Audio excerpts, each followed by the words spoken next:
In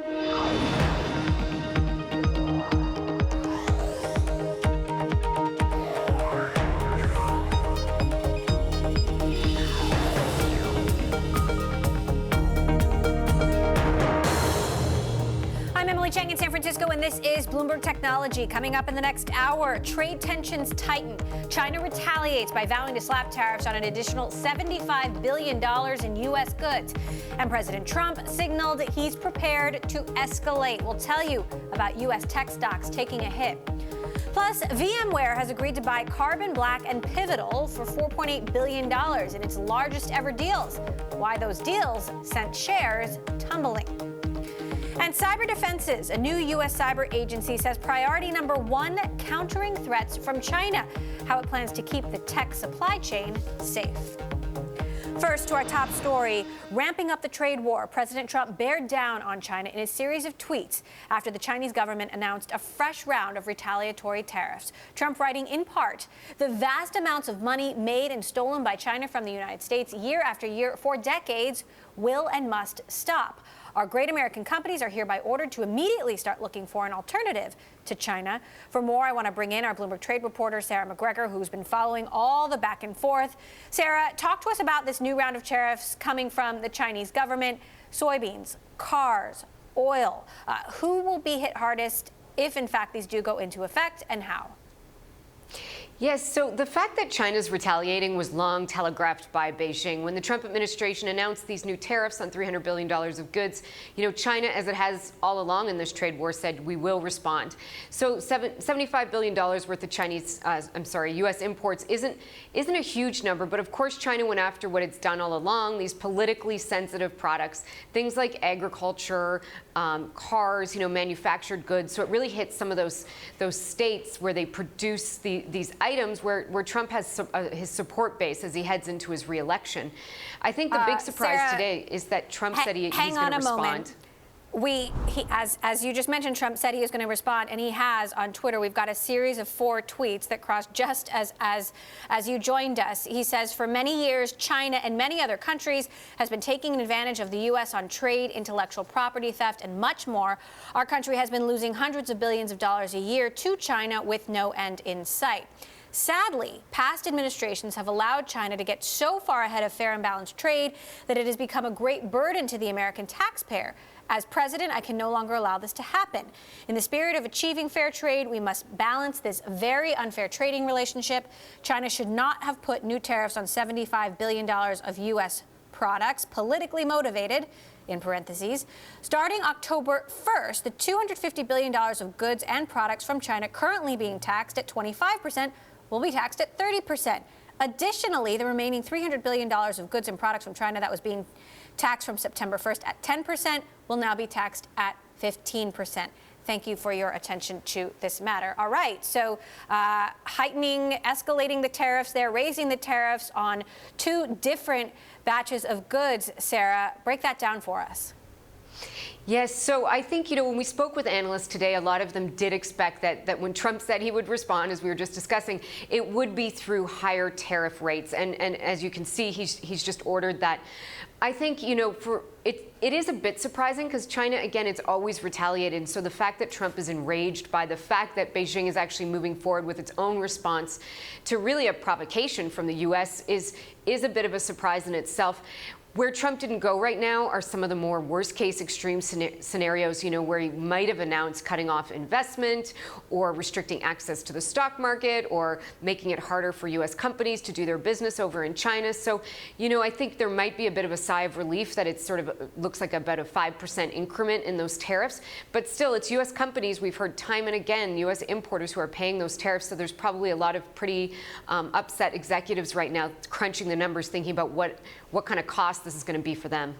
Well, and several U.S. stocks ended the day significantly lower, dropping after China's announcement of the retaliatory tariffs. So, talk to us exactly about who's going to feel this pain, because when you look at the set of tariffs coming from China on U.S. goods, you're looking at soybeans, cars, oil, not tech goods. Right, and I think that's important just, from what we've read out just now from Trump's tweet. He didn't mention the second batch of tariffs that's taking effect from what I could read from that on December 15th, which of course, as we know, and we've talked about a lot, are those tech goods, Apple products and whatnot. So it looks like right now those products might still be spared from that escalation. But as you can see, it's a roller coaster from day to day. One move to the next. Trump really is just constantly escalating this trade war. And as much as they talk about, we had Larry Kudlow yesterday saying they've made progress. They still plan to meet in D.C. in early September and have these high-level talks. If we see actions over words, the actions certainly seem to suggest that things are getting worse. You are correct, Sarah, in that September 1st, the batch of goods that he says will go from 10 to 15% tariffs. That includes AirPods, if we're looking at Apple as an example, Apple AirPods, the Apple Watch. But you have to go all the way to December to get to the iPhone. He didn't mention that batch of products. But of course, there's 4 long months between now and then. At this point, Sarah, we're only seeing ratcheting up on both sides. Are these talks in September even going to happen? It's really hard what they're even going to have to talk about if they do end up happening at this point, because China's number one ask, the only thing it really, really wants from the U.S. right now is for the tariffs to go away, all the tariffs that have been put in place. And at the same time, day in and day out, we seem to just hear new announcements of things going up as we have today. And so it's hard to imagine how China's ever going to feel like it's getting its end of the bargain met. I was just reading an analyst note that said their expectation was once at least a veneer of a deal, that there'd be at least a cosmetic deal that was agreed to before the elections. And now they're completely taking that off the table. So, perhaps the talks can progress at a snail's pace, but it looks like the chances of them getting some sort of deal just seems to be further and further apart. And what are the messages you're getting from inside the administration? Over the last weeks and months, we've historically seen the president be a bit more rash, a bit more extreme, and then his officials trying to sort of water down what he has said. Here you have essentially a formal announcement from the president that tariffs are going up. Is the entire administration on side?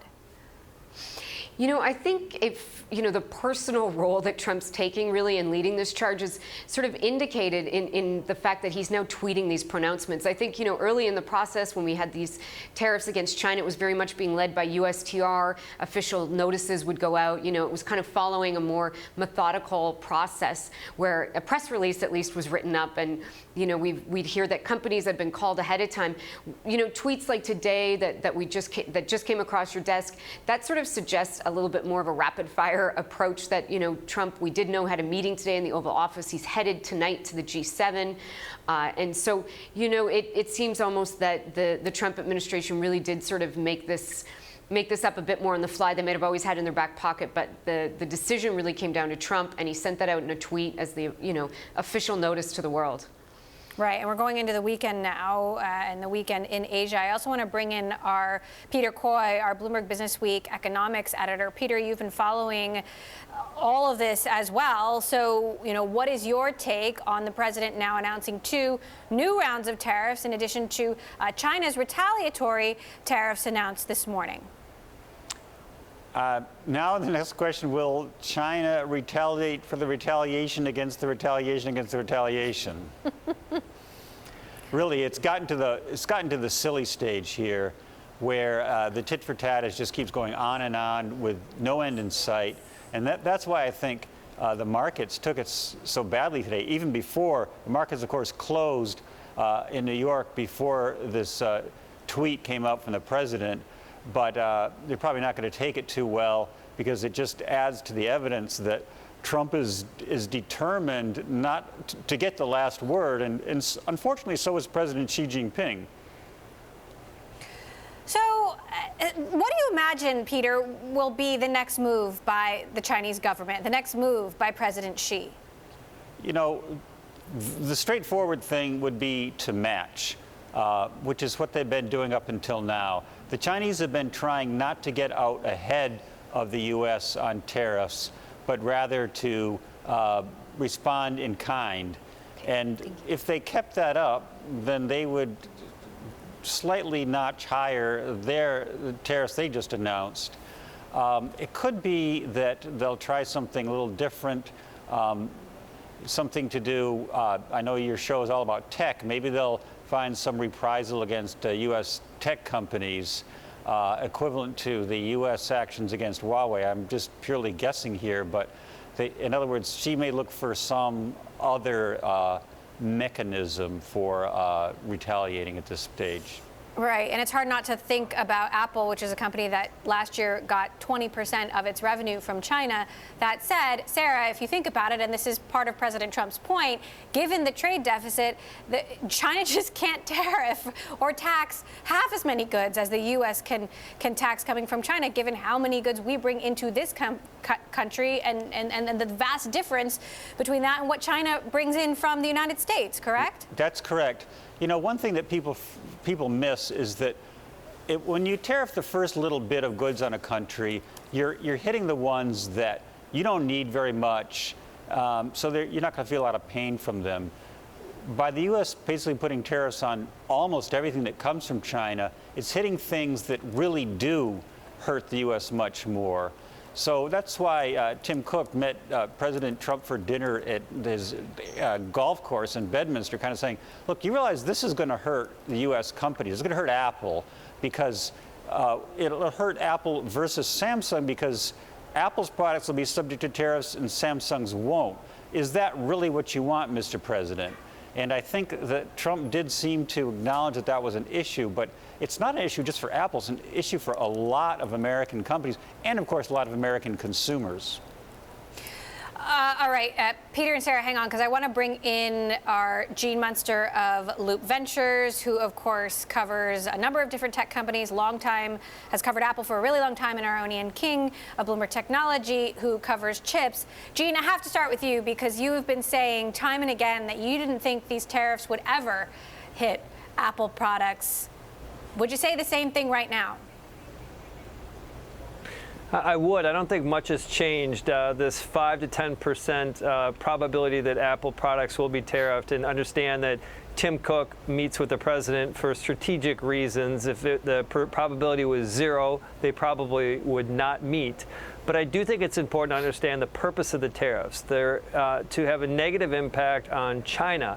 In the case of an Apple tariff, I understand that there are categories that get more broadly, but they haven't really scoped out what exact products. In the case of a tariff with on Apple products coming from China to the U.S., that would have a negative impact on what is the U.S.'s arguably the world's greatest company and a symbol of the strength of the U.S. It seems to me illogical that that is what the Trump administration will want to do. So yes, Emily, I think this is it's still a low probability that Apple products get tariffed. I think that that line of thinking is going to be a minority because there is just so much in motion, so much speculation going on right now. I think it's going to be hard for investors to really have clear-headed thinking in the weeks to come. Ian, would you agree? Is this just bluster?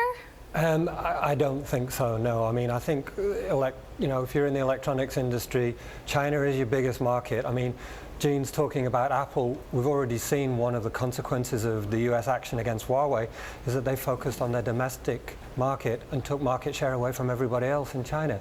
So there's plenty of unintended consequences here. I mean, you can argue whether one particular product, one particular component will be a subject or not, but the overall impact of this is undoubtedly negative. Both sides are going to suffer, and that's why you're seeing, the semiconductor stocks, the electronic stocks. So you're saying even if so Apple products aren't tariffed, it will negatively affect Apple in your view? Well, the longer this goes on, right, the worse this becomes, the more that China, as the biggest market for many of these products, has to think about how can we get by without the US? How can we get by without US phones, US components, US chips, US screens, whatever it is that's being supplied? That's already started. How can that be good for anybody? Gene, how do you respond to that? I mean, earlier today, the president did demand, basically in a tweet, that US companies start looking for alternatives to China, and Apple has a huge supply chain in China and also sells into the China market and may not really have a plan B. My first response is I need to clarify that if there was a prolonged trade dispute and all companies are going to be negatively impacted, the consumer, Apple will be impacted by that too. Just to be clear, I don't think Apple products are going to be directly tariffed. To the bigger question about the opposite side is, will China ultimately create tariffs on its side that impact Apple products? That would be, in my opinion, not a politically smart move for China, because I think it would really hit at the heart of, I think that could cause an overreaction, if possible, from the administration side. Also, I would point out that there is a way to try to at least see some insight in terms of how the Chinese government thinks about this. And this is something that we've been monitoring on China online media, which is heavily curated by the government.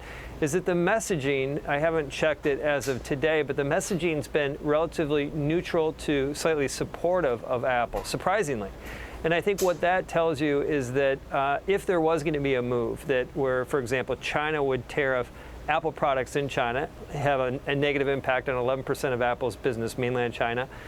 If that was going to happen, I think it would be out of the blue at this point, given they've had a chance to start to seed a direction, and they seem to be more in a neutral direction at this point. And certainly Apple has its own relationship with the Chinese government outside of the relationship between the U.S. government and the Chinese government. But Ian, you cover chips. Chips took a really hard hit today, even before the president announced 2 new rounds of tariffs. On the Chinese taxing soybeans, cars, oil, non-tech products, why is that? Yeah, I mean, we're seeing politics is the driving force in the decision-making process. I think, you know, our reporters in Washington would back me up on that. And what I'm hearing from my companies is it's really obvious to them that the implementation methods, the mechanisms that are being used to implement these tariffs are somewhat haphazard, that there's not really been a tremendous amount of forethought gone into the consequences that these actions are going to take. So a lot of the companies have been running, as has Apple, to Washington to say, hey, look, if you do that, this is going to happen. And that might not be really what you had in mind. So, you know, the problem that I think everybody's facing is you have these competing things as the basic economics where everybody needs to get along versus the political drive to win. Sarah McGregor, who covers trade for us, what do you make of this idea that Apple products, and that Gene Munster seems to believe that Apple products, very unlikely they will ever be tariffed at all, even though there's a few in that September 1st batch? Yeah, I mean, I think if you look at the fact that, you know, Tim Cook really has a direct line to Trump himself. You know, he did have dinner last week with Trump, and we saw then a pretty conciliatory tweet from Trump saying, oh, you know, I do understand Apple would be hit, versus Samsung. It seems like there's some influence there that could come to bear. Of course, the fact that they're such a large company and that they have that personal relationship, and we know how much Trump kind of values a personal relationship and upholds that as something, you know, from his business person past. So I think, you know, Apple does have a chance in that regard. And, you know, if you just compare that with other companies, you know, it's really some of these smaller companies that are really feeling the heat from this. They just do not have the same sort of lobbying impact. And I think the Trump administration really does believe that China gets hit by these tariffs, not the U.S. importers. But time and time again, you know, we've heard from everyone from Bible makers to shoemakers that no, we're the ones being hit by this.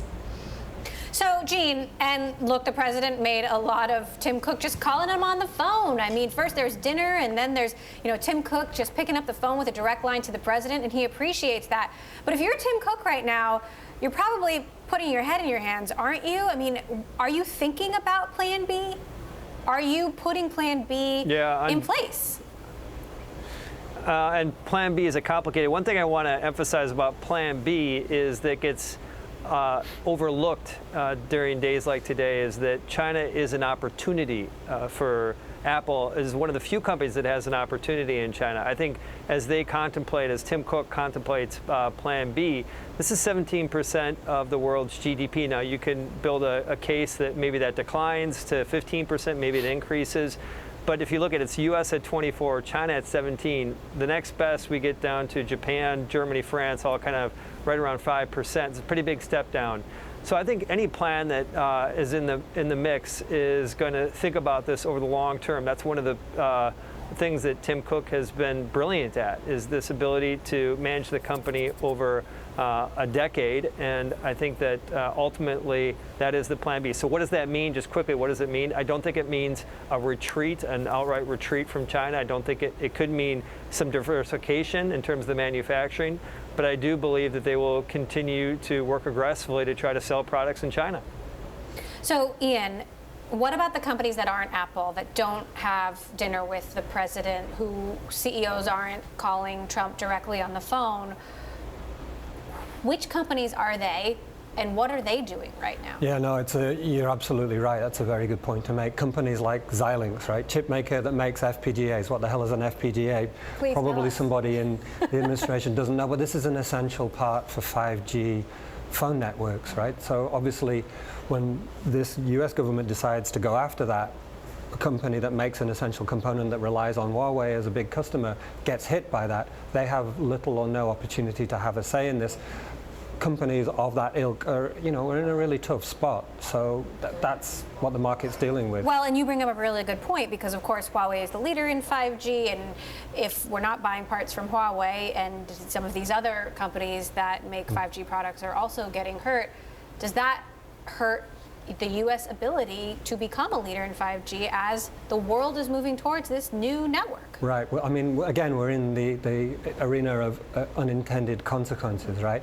Because on the one hand, you want to hold back Huawei, but on the other hand, you want 5G to flourish, right? If you're Qualcomm, you want 5G to be everywhere in the world, particularly China, which is the biggest market. You want 5G phones to be on sale. You want people to be using all of those services. That way you sell more chips. So what are you going to do here? I mean, it's an enormously complicated situation, and one that can't really be, I think, adjudicated very easily via tweets. Now, Jean, we've asked guests time and again who wins, who loses in this trade war, and something we hear frequently is nobody wins in a trade war.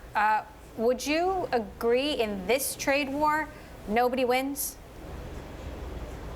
Yeah, I think that ultimately that's the case, is that if we want to go back, comparative advantage is something that I believe in. I think that countries should specialize. So I think that ultimately trade is a blunt tool. So to answer your question, I think nobody wins. I think I just would try to, in a case for a clear-headed thinking on the topic, I would think about what the purpose of tariffs are. Even though they're a blunt tool, they're to have a negative impact on the competitor, if you will, in this case China. And I think in that case, yes, no one is a winner here, but I think China probably has more to lose. Now, Sarah, we're getting some headlines about just how these tariffs will be implemented, that there will be a comment period. Tell us what that means. So this is part, as I was mentioning before, part of a more formal process that goes back to the so-called 301 investigation over a year ago, when the U.S. created the justification for putting these tariffs in place on, unfair competition, on China's accused theft of intellectual property. And so as part of that process, it looks like the USTR is telling us, they are going to have a public comment period, and they're going to go through with those sort of procedural steps to make sure that they're able to raise these tariffs.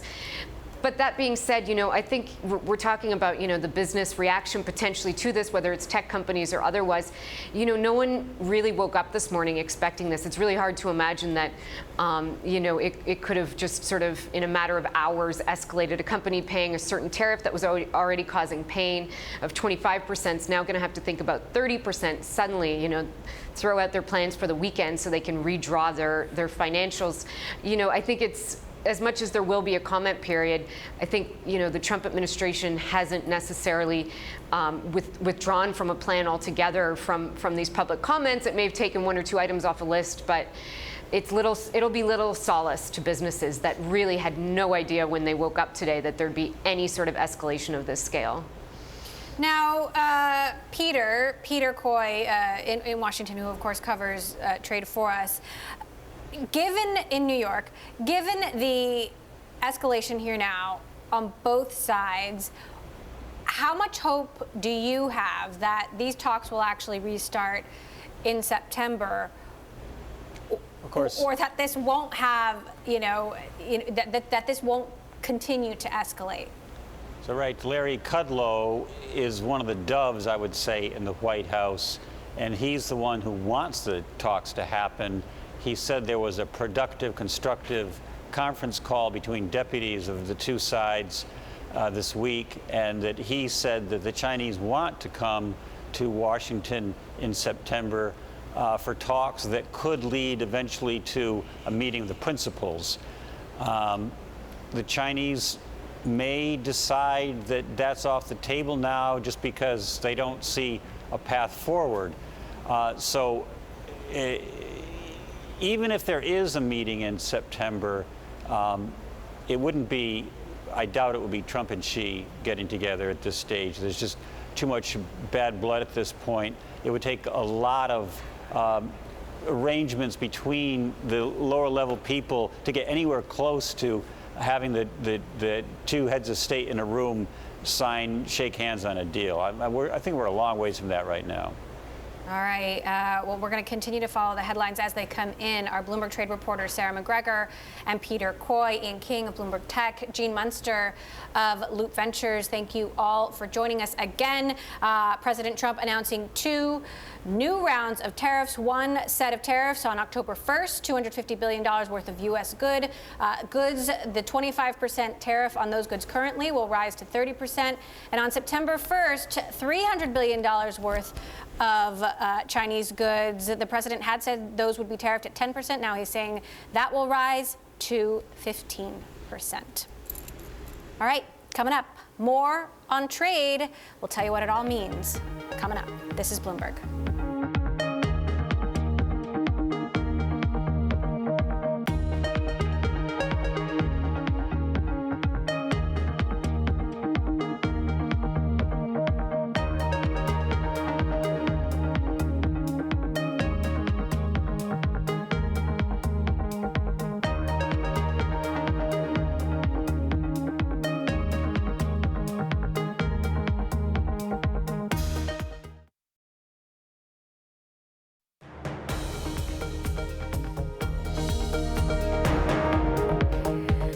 This is Bloomberg Technology. I'm Emily Chang in San Francisco. Back to our top story. In the last half hour, President Trump has announced he's raising tariffs further on Chinese imports. This coming in response to Beijing, which earlier Friday threatened to impose an additional tariff on $75 billion in American goods, the retaliation causing U.S. stocks to slump. The S&P 500 sank over 2.5%, while the Dow tumbled as much as 700 points. Apple, AMD, Qualcomm, Micron, the tech companies hardest hit. Joining us to discuss, Bloomberg's Taylor Riggs. And obviously, Taylor, these companies were feeling the pain before this new round of tariffs announced by President Trump. What's happening after hours? Emily, we came in this morning at 7 a.m. and we thought that Jay Powell would certainly take the stage. And then we were sort of upended when China announced their retaliatory tariffs. And of course, just in the last hour or so with the Trump tweets coming out, it was certainly an interesting day. You are now looking at 4 straight weeks of losses for the Dow, the S&P, and the NASDAQ composite. And Emily, as we take a look sort of here at some of these domestically focused companies, because we thought for so long that the Russell 2000 or the companies that were not having exposure to some of the drama that's happening internationally, that those would outperform. That has not been the case. If you come into my terminal here at GTV Go, you can see that outperformance of those small cap relative to the S&P 500, that outperformance has now declined, taking us all the way, wiping out all of our losses going back since 2009. What we keep hearing is some of these small cap companies don't have the leverage for some of the supply chains that some of the large cap companies have. And so frankly, they have to absorb those higher tariffs. They have to absorb those higher costs. They don't have the leverage to pass that on to the consumer. And so some of the small cap stocks as well also getting hit pretty hard. Now, there's an interesting trend happening in that Chinese tech companies aren't necessarily feeling the pain as much as U.S. tech companies. Explain that to us. Yes, this is a very interesting phenomenon. Usually when we look at the CQQQs, that's the China Tech US ETF, so that trades during US hours, and we saw trading today. Relative to the Qs, the QQQ, which is the US tech-focused stocks, usually you see U.S. tech sort of outperforming Chinese tech when you get these sort of trade headlines that have been going on. That has not been the case, actually, and the opposite has been happening. I'm trying to find the terminal here, if you bear with me, and we'll bring it up here. And you can see really in the last 2 days, if you come into my terminal, those Chinese tech stocks have actually been outperforming. What we hear is the tariffs today have been very one-sided focused. We did know that China had retaliated. We don't know yet sort of the impact on these American companies. And we're worried, of course, that China could hit some of these individual tech companies harder. So for at least for now, China's tech companies have been outperforming, which is a very, very interesting phenomenon and not something that we typically see. And as you know, I mean, there's been a lot of concerns within the chip makers, the boom and bust cycle, where you're really excited about 5G, and then of course you got these trade headlines and you sort of then get nervous all over again. That of course casts some doubt on something we've been hearing often on this show, that no one wins in a trade war. You've also been looking closely at semiconductors and what's been happening there. Obviously, Qualcomm, AMD, Micron, they had a tough day, and plenty of chip companies we rarely talk about. Emily, as you know, these are companies that get up to 60% of their revenue from China. So certainly very, very pressured. And we were talking with Mike Regan. He's an MLive editor over here at Bloomberg, and he was saying that there has been such a boom and bust cycles. These companies get really excited for 5G, but then of course these headlines sort of erase all of that. And so we really are in this period of uncertainty where all the chip makers, you're talking like NVIDIA, AMD, Qualcomm, which is trading on some of the separate news today with the FTC, but all of these sort of really hitting these companies. Up to 70% of their revenue comes from China. And we know that changing these supply chains isn't something that happens overnight. We hear that if you have a president who comes out and says, I order these companies to move back home, get out of China, look for alternative ways, that could take months or quarters to shift those supply chains. And frankly, for these chip makers, it's not possible for them to exit China altogether. So you're getting the chip sector, the stocks, off 4.4% today. Huge, huge moves as they really bear the brunt of all these headlines. So it's Friday afternoon, evening here in the United States. It's the weekend in Beijing. What should we be preparing for? What should investors be preparing for on Monday? I think wait over the weekend to see how China takes this news in stride. I'm eager to see 5 p.m. Sunday night, 7 p.m. Sunday night, 9 p.m. Sunday night here in New York when China trading starts open. If the U.S. market sell-off today sort of reverberates and starts panicking again through China's opening bell, which is our Sunday night and their Monday morning, or if we can sort of take a sigh of relief, because I was asking too, after days like this where you get a 3% sell-off, how much of this is a buying opportunity? Because now, we are 3% cheaper relatively than where we were just a few hours ago. Or if this really is cause for concern, because we know we are just one tweet away for another 3% decline. So I think we sort of take a step back, take a breather, and then of course wait to see how that Asia trading opens up. And if it passes any indicator, it likely won't be pretty Sunday night here in New York, Emily. All right, it's going to be an uneasy weekend for investors. Bloomberg's Taylor Riggs, thanks so much for that update. Sticking with the markets, Harvard University economist Carmen Reinhart says political turmoil in Hong Kong could turn out to be a tipping point for the world economy. Take a listen. These are not segmented regional effects. These have really global consequences. So what could be a tipping point that could trigger a very significant global slowdown, even a recession? Now, the protests have posed problems for social media companies as well as they tackle disinformation on their platforms. Google said it's disabled 210 YouTube channels involved in coordinated influence operations, quote unquote, around the Hong Kong protests. This just days after Facebook and Twitter both removed hundreds of accounts linked to the Chinese government. They say that were pushing messages meant to undermine the legitimacy of the protests. All three platforms are blocked in mainland China.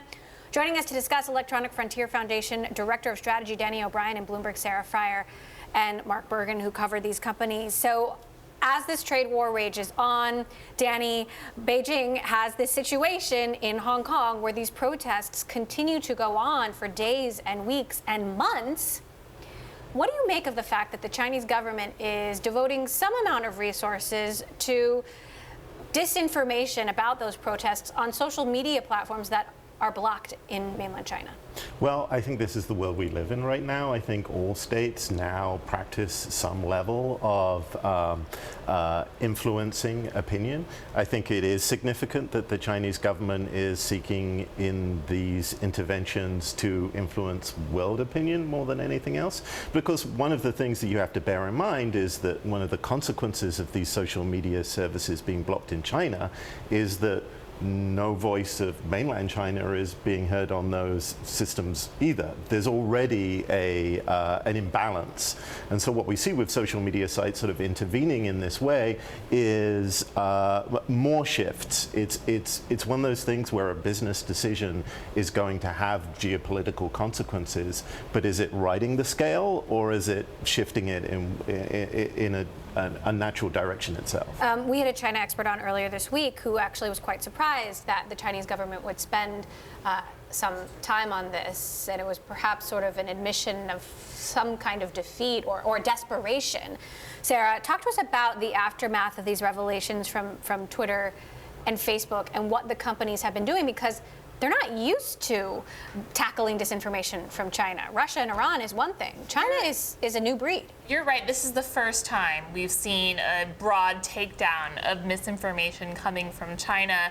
I think what's really important to keep in mind as we parse what Facebook and Twitter did here, and even Google, is that it's not the misinformation that they're upset with here. It's that the Chinese government backed these bot accounts, this inauthentic behavior, as they call it, where people were trying to immerse themselves in conversations pretending to be someone else, not representing themselves as representatives of the Chinese government.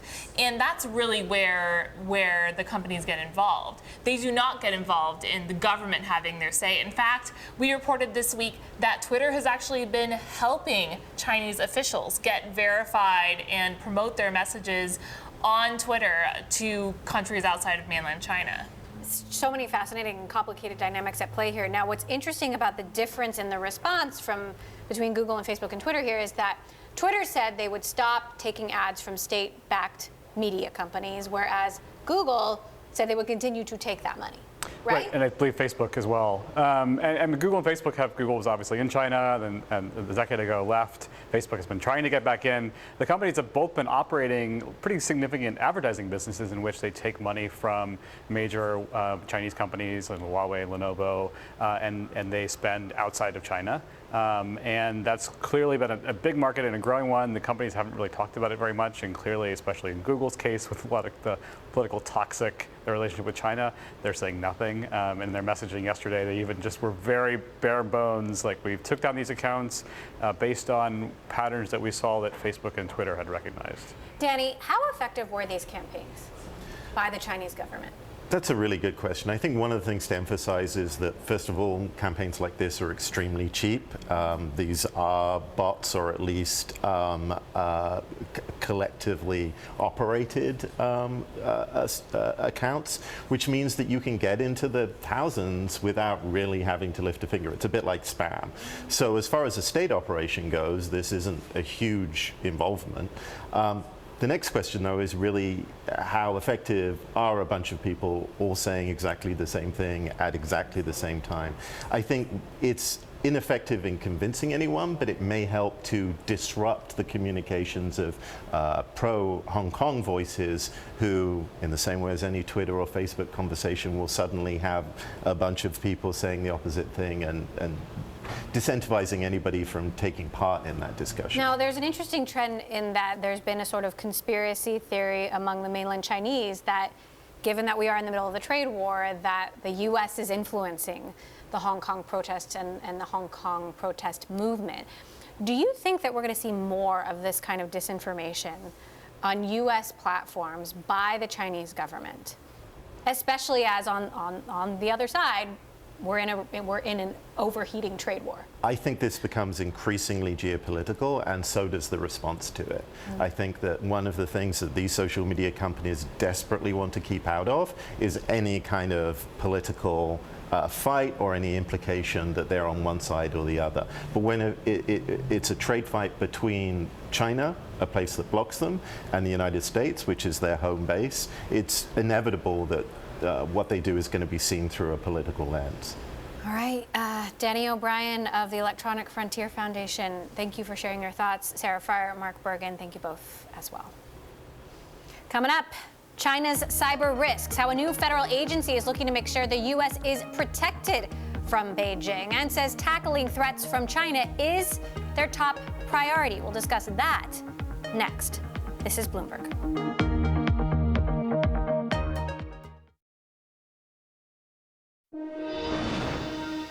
While the U.S. keeps ratcheting up the heat on China in the trade war, a new U.S. cyber agency is also targeting Beijing. Thursday, the Cybersecurity and Infrastructure Security Agency, known as the CISA, said that China represents the greatest strategic risk to the U.S. Therefore, the agency's top priority is to guard against tech supply chain risks coming out of China. To discuss, Bloomberg cybersecurity reporter William Turton in New York, and here in the studio we've got Ryan Kalember, Executive Vice President of the cybersecurity firm Proofpoint. So, William, first of all, what exactly does this mean? How exactly does this agency intend to protect the U.S. tech supply chain from Chinese threats? So we heard from the director of CISA yesterday, Christopher Krebs, who outlined the agency's strategy for the next 5 years. President Trump signed a law in November 2018 that created this agency. It sits inside the DHS, and it didn't really start get going until February 2019 because of the shutdown. And so now they're kind of planning what the agency is going to do. They've said that China is the top threat. So what does that exactly mean? Well, it's hard to know because CISA doesn't have a lot of power to force anyone to do anything. It's a collaborative agency where they're going to help partners kind of communicate and share information and implement best practices. So, Ryan, how big a threat we've talked about cybersecurity threats from China before, but especially as trade tensions ratchet up, you've got this boiling situation in Hong Kong. How does that change the threat level coming from China? Well, it can't help but to raise it. And China's always played a really, really long game when it comes to their cyber capabilities. Obviously, they're dabbling in information warfare now, not only in the Western world, but also in, of course, Chinese language platforms like WeChat, where they've been active for far longer. So you're saying they're doing the same thing that they're doing on a smaller scale on Facebook and Twitter and YouTube, but on WeChat and Weibo and other platforms. Exactly, and they've been doing it for a really long time. That's a well-developed capability. But as things enter the strategic sphere of influence for China, they do things like support the Belt and Road Initiative and these big, massive objectives for the Chinese nation and use all of their capabilities to bring those things to bear. So, William, talk to us a little bit more about CISA, as you called it, and what else they do, because they're not just responsible for combating threats from China and protecting U.S. tech companies, but power grids, U.S. infrastructure, and election systems as we head into a presidential election. Yeah, you're exactly right. Krebs, when he presented this strategy for the agency yesterday, said that he spends 50% of his time thinking about election security. And CISA is actually doing some pretty interesting stuff in this area. They're offering audits to companies who make these voting systems to check the security of their voting systems. And then they're also working with state and local governments to ensure the security of their election systems. So, Ryan, talk to us about how effective you think an agency like this can actually be right now with all of these geopolitical uncertainties. It's, again, really tough, given that they don't have too much official power. But you've seen, actually, the U.S. government take some very different decisions lately, one of which is actually releasing nation-state malware on a service called VirusTotal, which is public, and the entire security community can draw from in order to protect against it. They released, actually, some North Korean malware earlier this week. So we have absolutely seen the aperture opened in terms of what the U.S. government thinks is acceptable. On the election security front, though, we had some major news in that a lot of the systems that we were formerly formerly assured were not connected to the internet do in fact appear to be connected to the internet just behind a firewall or so. That's the sort of thing that an agency like this can absolutely help states fix. But a lot of that does happen, of course, at the state and county level. How do you think U.S. cyber defense and offense compares to China cyber defense and offense? Well, I think we are still #1 in the world in that department, but of course a whole lot less is published about U.S. capabilities, given that most cybersecurity vendors are in fact based in the U.S. and they don't write a lot about U.S. government tooling. That said, what the U.S. has classically been constrained by is that we follow the rule of law. We have lawyers, we have processes, and Cyber Command obviously has changed those guidelines actually in the Trump administration, but it's a very, very profound difference from how other nation-state actors are allowed to operate. Well, we can imagine there is a lot of activity happening in cyberspace right about now. Proofpoint's Ryan Kalember and Bloomberg's William Turton, thank you both. Thank you. Coming up, President Trump said he is raising tariffs further on Chinese imports in response to Beijing's retaliation. Earlier in the day, we're going to continue our conversation on what this means for U.S. tech next.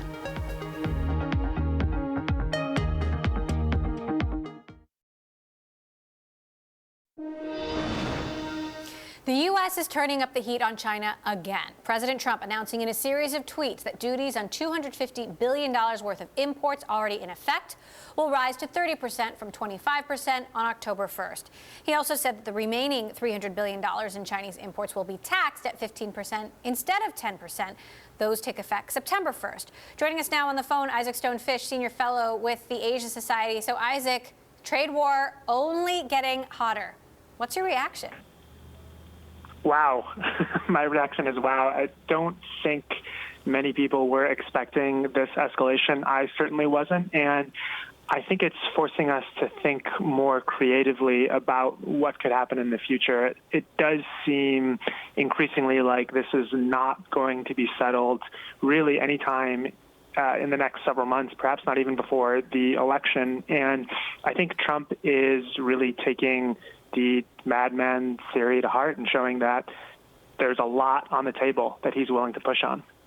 You've studied the relationship between the U.S. and China for a very long time, and there certainly hasn't been this kind of disruption in that relationship for decades. How do you think what is happening right now will historically be viewed in terms of U.S.-China relations?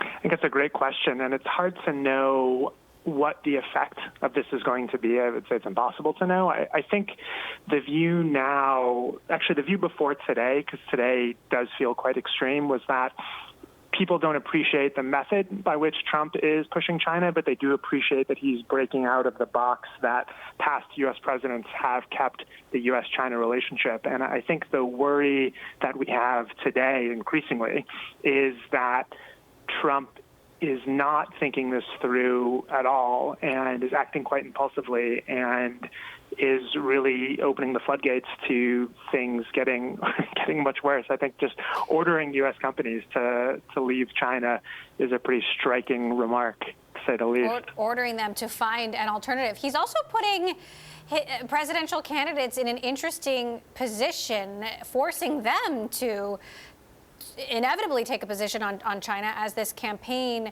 draws out. And what do they do in that predicament? Perhaps we should give him credit for the strategic nature of that. And before, it felt like Democratic presidential candidates had to be more pro-labor and tougher, quote unquote, on China and doing more to say, at least in name only, that they're bringing jobs back to the United States. But it's really hard to be more extreme than this and maintain a sense of credibility about one's trade and economic policies. So I think you're going to have a lot of late-night brainstorming sessions among the advisors of some of the Democratic candidates as they try to figure out how do you critique a policy like this. 30 seconds left, Isaac. What's happening in Beijing right now? I think probably similar to what's happening on the phone right now. Shock, amusement, perhaps a little bit of fear. I think I would be surprised if they were less surprised than I am. All right, well, in 4 tweets, President Trump announcing 2 new rounds of tariffs on Chinese goods. This after the Chinese government retaliated on U.S. tariffs with another round of tariffs earlier this morning on U.S. goods. It's going to be a long weekend. We'll see what happens. Isaac Stone-Fish, Senior Fellow at the Asia Society, thanks so much for calling in. And that does it for this edition of Bloomberg Technology. We are live streaming on Twitter. Check us out at Technology and follow our global breaking news network, TikTok, on Twitter as well. It's Friday. Enjoy your weekend. Keep watching the news. We'll be back here on Monday. This is Bloomberg.